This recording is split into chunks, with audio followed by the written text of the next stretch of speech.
Hi. Today we're going to look at the second line in chapter 10 of the Tao Te Ching.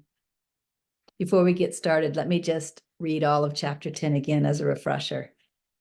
Chapter 10 is called Mystic Virtue. Can you seek the soul, embrace oneness, and never leave it? Can you breathe consciously until you reach inner softness and become like a baby? Can you allow your mind to be purified until you are nearly flawless? Can you love the community and lead the people without controlling anything? Can you open to the way and be entirely receptive? Can you allow yourself to know nothing and let clarity arise on its own? Create and care for without possessing. Do without attachment. Lead without control. This is called mystic virtue. And of course, in the last video, we looked at the first line. Can you seek the soul, embrace oneness, and never leave it? And we saw that as an invitation. And we saw that one thing that's really important about that invitation is our intention. Regardless of how imperfect we see ourselves now, towards that goal of seeking the soul, embracing oneness, and never leaving it. To have that intention is very, very powerful. And in the second line of this chapter of the Tao Te Ching, we're going to look at how to let that power in so that it can transform us in the direction of the goal that is stated in the first line. One thing that we have looked at in previous chapters of the Tao Te Ching is that the Tao can heal. And what we're looking at in the second line of the Tao Te Ching is how to let that healing energy in. Notice it says, can you breathe consciously until you reach inner softness and become like a baby? Can you breathe consciously until you reach inner softness and become like a baby? What this line is pointing to is relaxation. Total, open relaxation. What we don't realize is how many defenses we have up all of the time, really against everything. We hold these defenses up with our judgments. We hold these defenses up with our positions, the way we think things should be. We hold these defenses up with our hiding. We hold these defenses up in a lot of ways. It's like we're defending against everything and we don't even realize it. And this creates a lot of tension in the body and tension in the mind. We become like a fort against letting things in, and we don't even know it. What we want to do is let the Tao in. And we want to let it in without any control at all. In other words, we don't tell the Tao, you can come into me to heal this one grievance. You can come into me to show me how to make money. You can come into me to give me the guidance or to make the corrections or the healings that I want you to make. But you're limited. We don't want to do that. When we let the Tao in, we want to trust that the Tao is wiser than we are, and that the Tao knows exactly what we need for our own spiritual evolution, for our own healing. And that we don't even have to be aware of that ourselves. In other words, when we let the Tao in, we want to be completely open, as if we're letting in an expert surgeon that knows exactly where to go, exactly what to tweak in order to bring us to perfect health.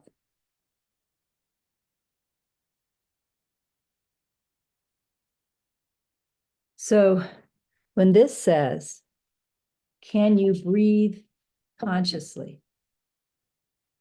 Some people mistake that as watching the breath. And maybe for some people, it's helpful to watch the breath in the beginning. But this isn't about watching the breath as much as it's about consciously relaxing.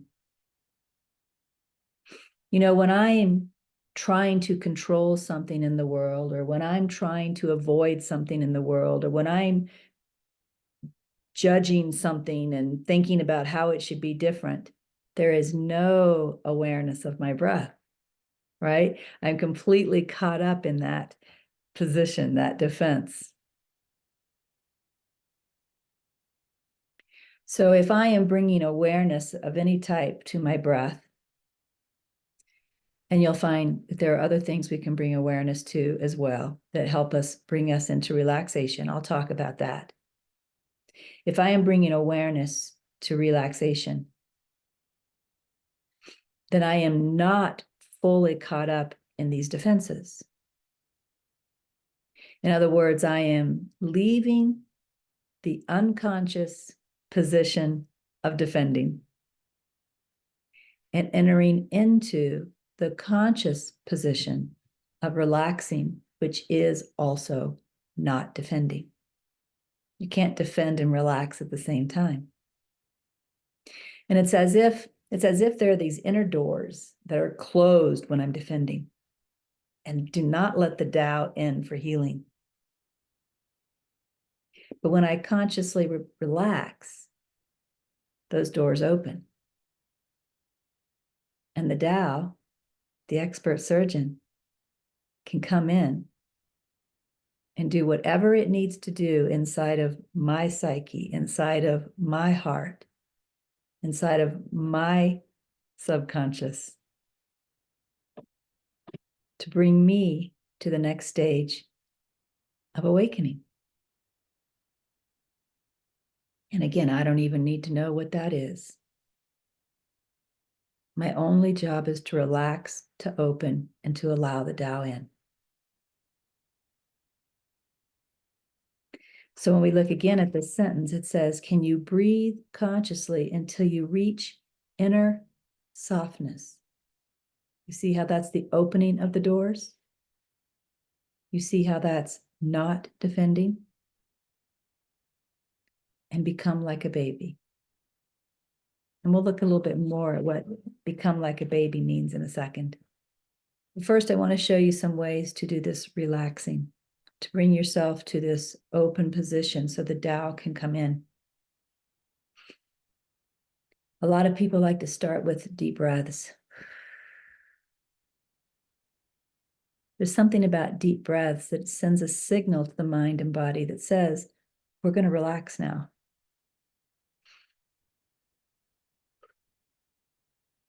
So that's a good place to start. Sometimes I actually like to shake out. You know, you might notice that you carry tension in certain parts of your body, you know, like maybe the back of the neck and the shoulders, maybe the arms, maybe the legs. You know, I like to just shake it out, stretch it out, right? We're just signaling to the body and the mind that we're going to move into a state of relaxation, a state of openness. You can even call it a state of doing nothing.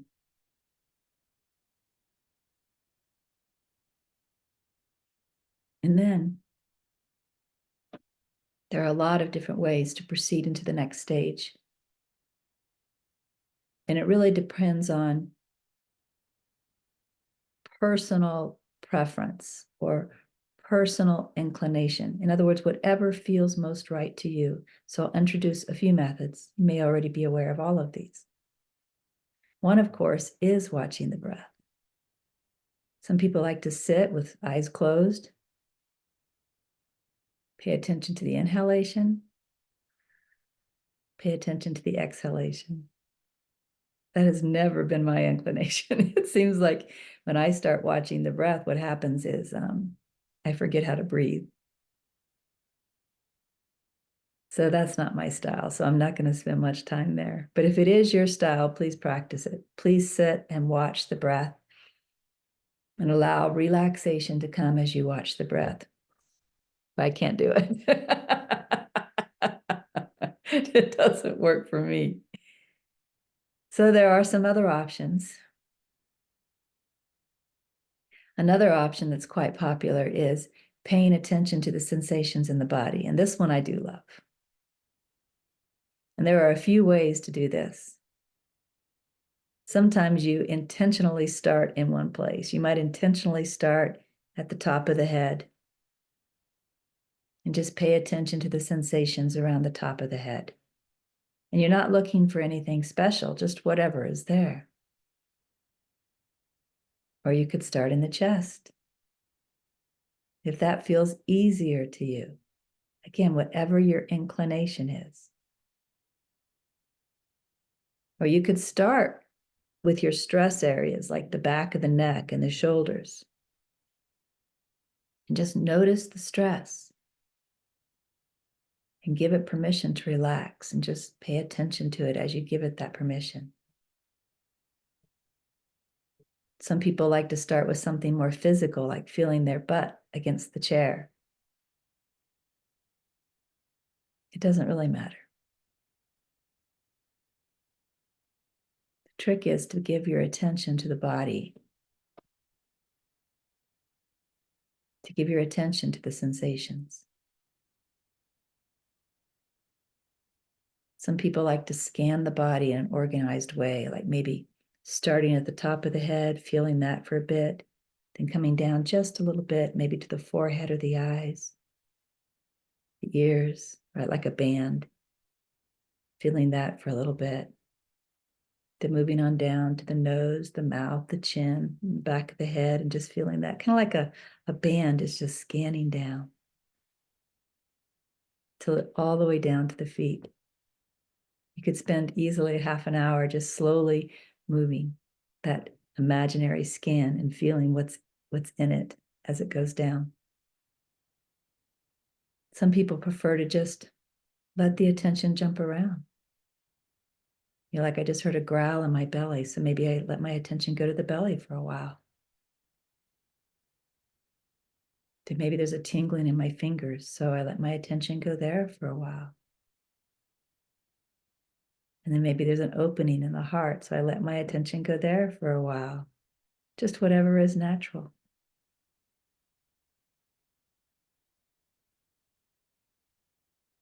Another method that some people like is listening. If you're in an environment where there's sounds, whether it's someone in the next room in a meeting, whether it's birds outside, or whether you're putting on some relaxing music and listening to that, you just tune into the sounds. You don't think about the sounds. You don't analyze the sounds. You just listen to the sounds.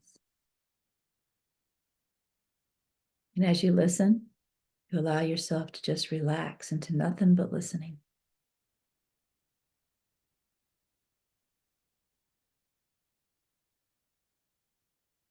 Another method, another favorite method of mine is what I would call a sight meditation, where I sit and I watch. In fact, I'm here in my meditation room now. Let me introduce you to it. Notice my meditation room is windows.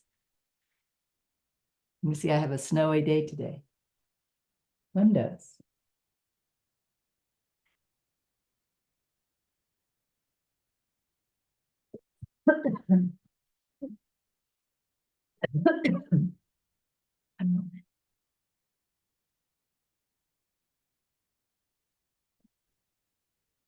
One thing I like to do is just sit and look out these windows. Today, just watching the snowfall.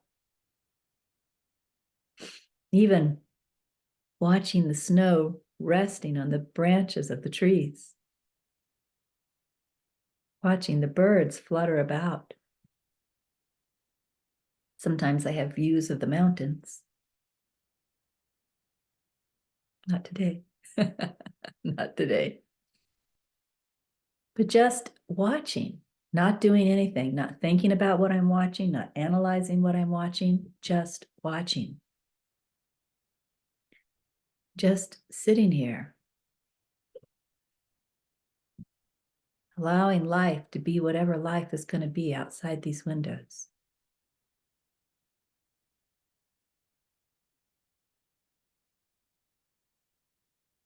And watching.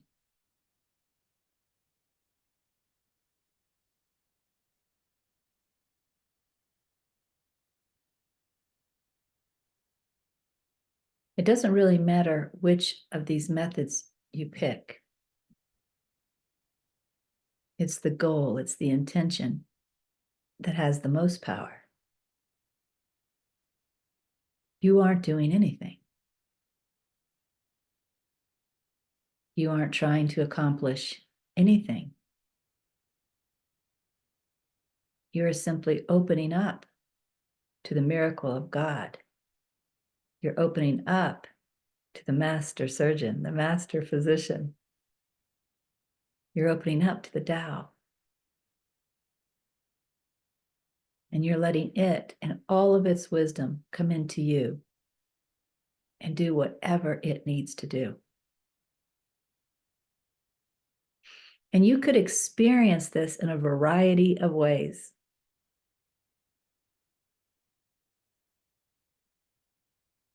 You could experience this as a peace that comes over you that just deepens as you sit here.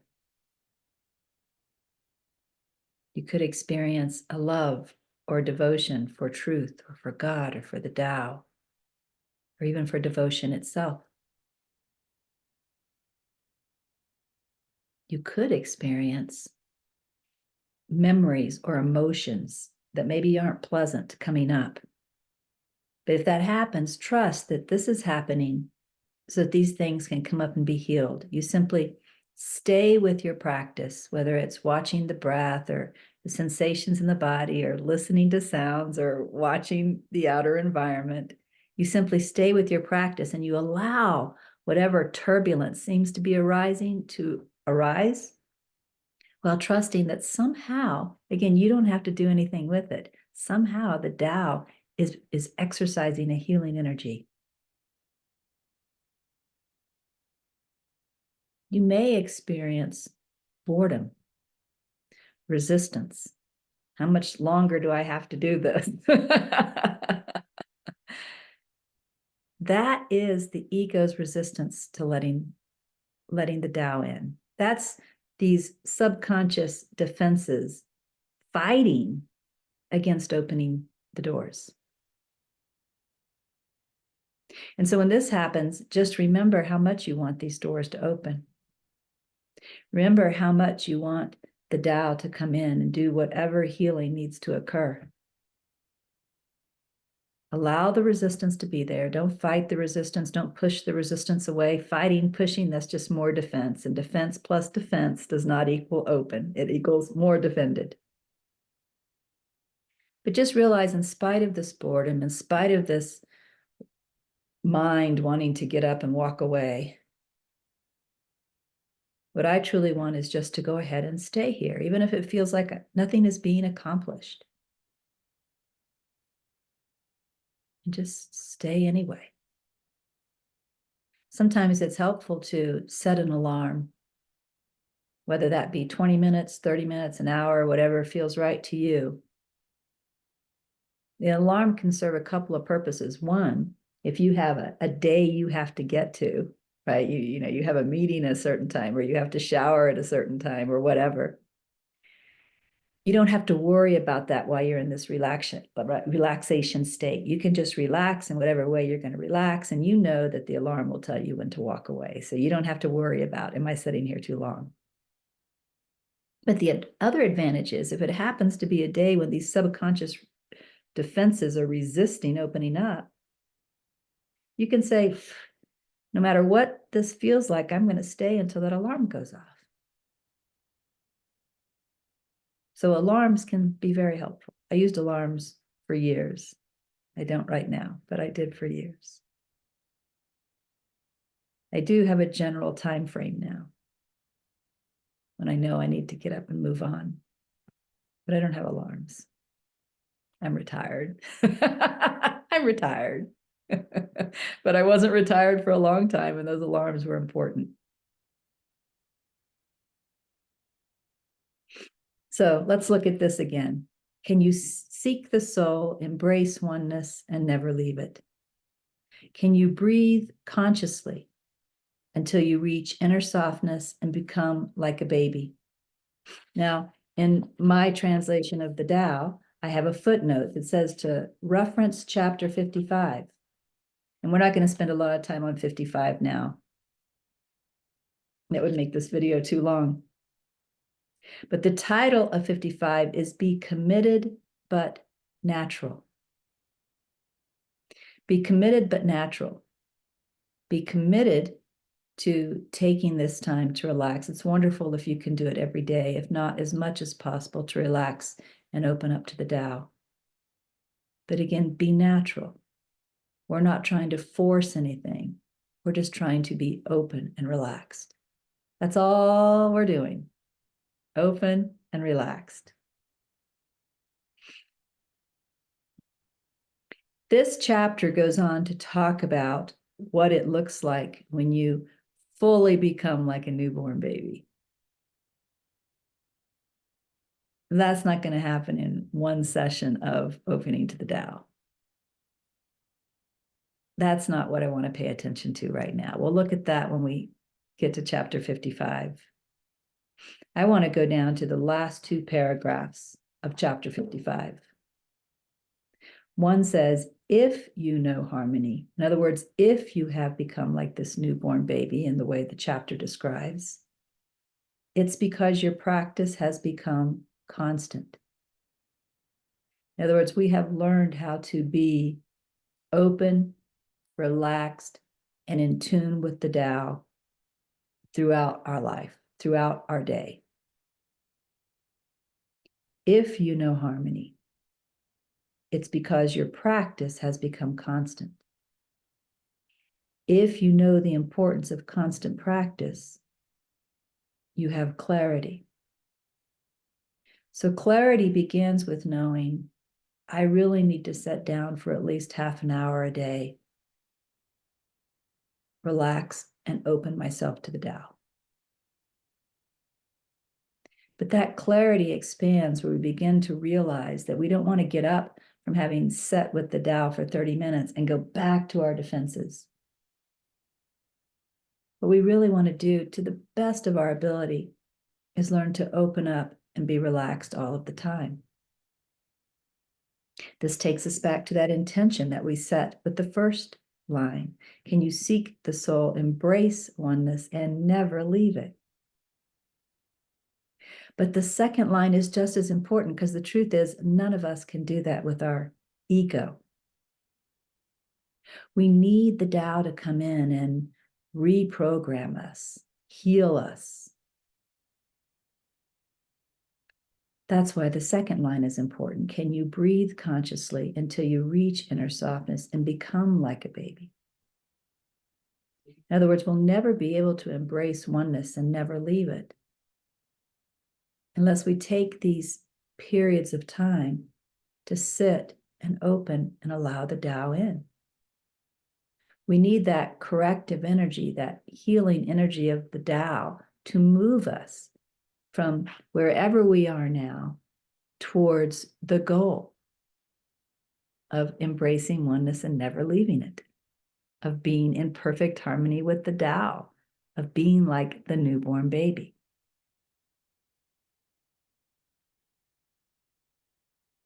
We don't achieve that goal. The Tao brings us to that goal. This is critical. And this is why these periods of sitting and opening are so important. This is why I planned and built a meditation room with windows, because windows is one of my favorite inclinations.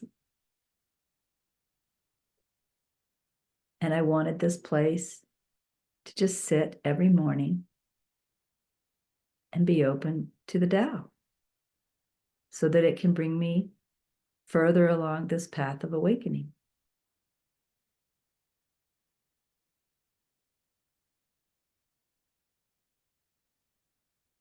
The second paragraph says, to be born into an advantaged life is called lucky.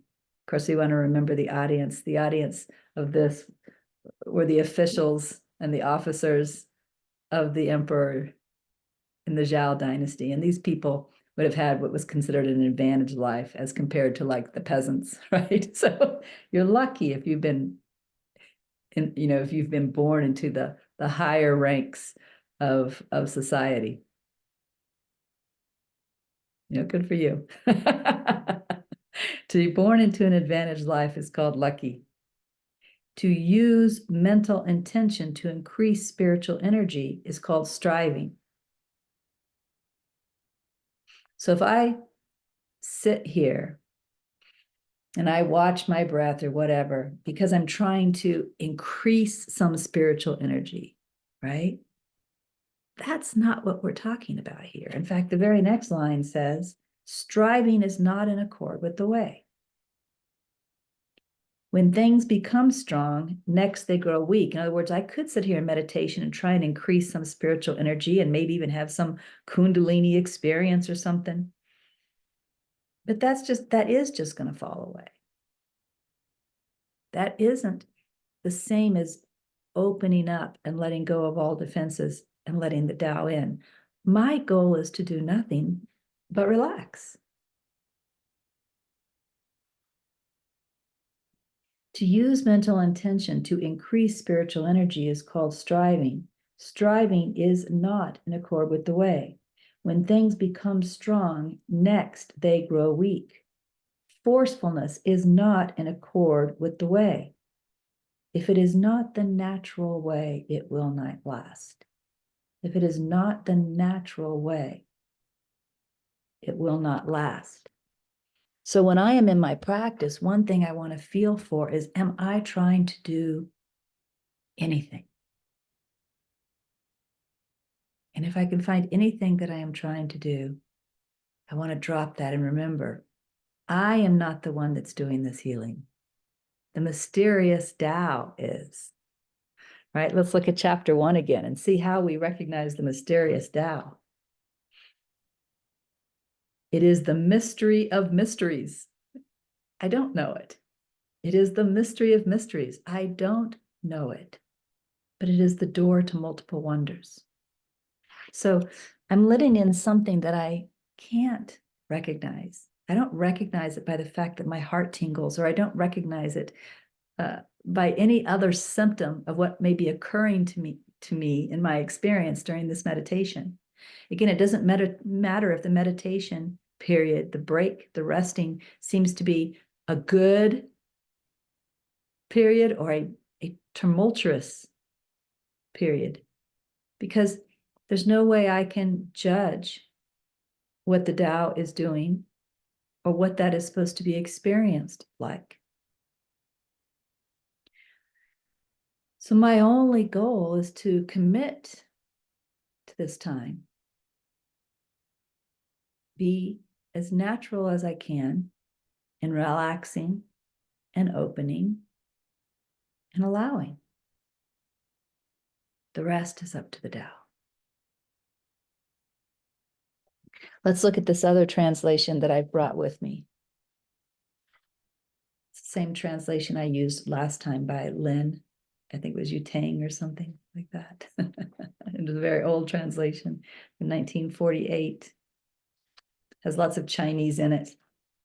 So here's what this particular line says in this translation. In controlling your vital force to achieve gentleness, can you become like the newborn child?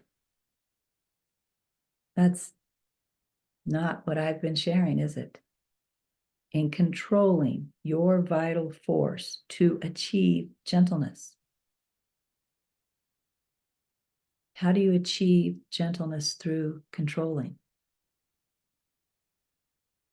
Remember, I said defense plus defense is just more defended.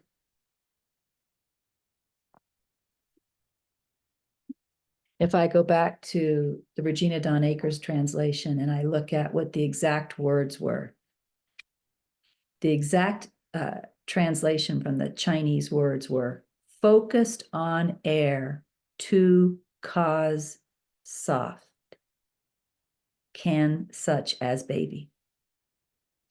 Focused on air to cause soft. Now, maybe sometimes focused is intended as, is seen as control, right? But that's not how I saw it. It just meant this is where the attention is. The attention is on the breathing, or as I said, alternatively, the attention is on the sensations in the body, or the attention is on the sounds or the music, or the attention is on what is seen in nature and calmness. I didn't see focused as control. And in fact, if you take the Tao as a whole and really pay attention to what it's saying throughout, it's just the opposite of control, right? It's the non-action, the non-doing. So that's why my translation is different than the one that I'm sharing also from. It's how we see what these words mean. I did not see focused as control. Focused on air to cause soft. Can you breathe consciously? You see how consciously is focused? Can you breathe consciously until you reach inner softness or openness or an undefended position?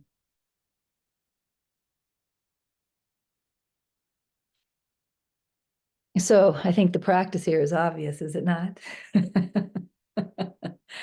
The practice, not just between this video and the next video, but ongoingly,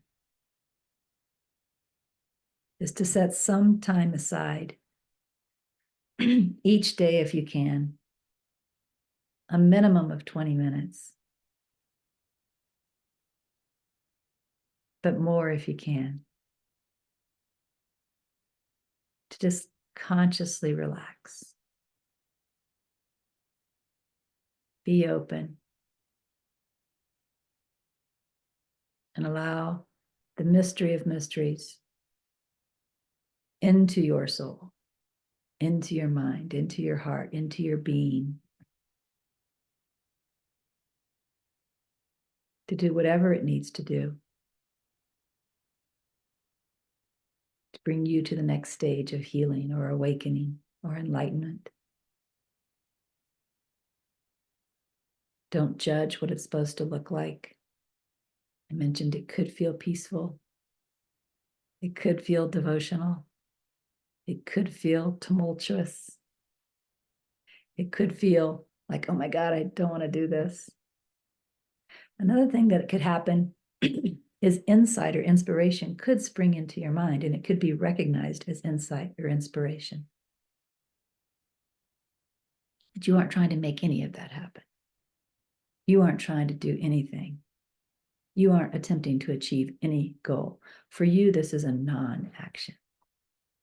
You are consciously not doing anything, but focusing your attention in a way that relaxes you as much as possible. So if you don't have that time set aside already, see if you can find the time in your day to do that. And When I see you next, we'll come back and we'll look at the next line in chapter 10 of the Tao Te Ching. Bye for now.